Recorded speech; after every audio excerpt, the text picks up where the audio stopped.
Good morning everyone. কাল রাতে যেহেতু একটু বৃষ্টি হয়েছিল তাই আজকে সকালে বেশ একটা ঠান্ডা ঠান্ডা আমেজ। আজ সকালের ব্রেকফাস্টে ছিল বেগুন ভাজা সাথে পরোটা।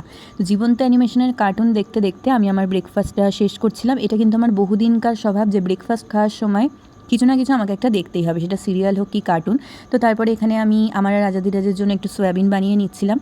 এরপরে চলে এসেছিলো একটা পার্সেল। অনেক দিন পর বাড়িতে কোনো পার্সেল আসলো, কারণ আমি সেই অর্থে এখন আর কিছু সেরকমভাবে কেনাকাটা করি না। তো আমার শ্যাম্পুর বটলটা বহু আগেই শেষ হয়ে গিয়েছিল, তো সেই জন্য মিশোতে ভালো অফারে 340 ml জয়ের এই আমলকির শ্যাম্পুটা নিয়েছিলাম মাত্র 101 টাকা দিয়ে। জয়ের শ্যাম্পু আমি এর আগেও ইউজ করেছি, আমার তো বেশ ভালোই লেগেছে। বিকেলের দিকে একটুখানি বেরিয়ে আমি গেলাম লাইব্রেরির দিকে। যখন ঘরের মধ্যে থাকি না তখন খালি ওই কবিতার লাইনটা মনে পড়ে যে থাকবো না কো বদ্ধ ঘরে, দেখবো এবার জগৎটাকে। আর যেদিনই বিকেলে বাইরে বেরোই না কেন আমার মনটা সেদিন খুব ভালো লাগে। চলে এসেছি সেইখানে যেখানে সপ্তাহে 2-1 দিন আসতে না পারলে আমার মনটা একদমই ভালো লাগে না। ইদানিং আমার সুচিত্রা ভট্টাচার্যের গল্প পড়তে খুব ভালো লাগে, তো সেই জন্য আজ নিয়েছিলাম সুচিত্রা ভট্টাচার্যের অর্ধেক আকাশ উপন্যাস।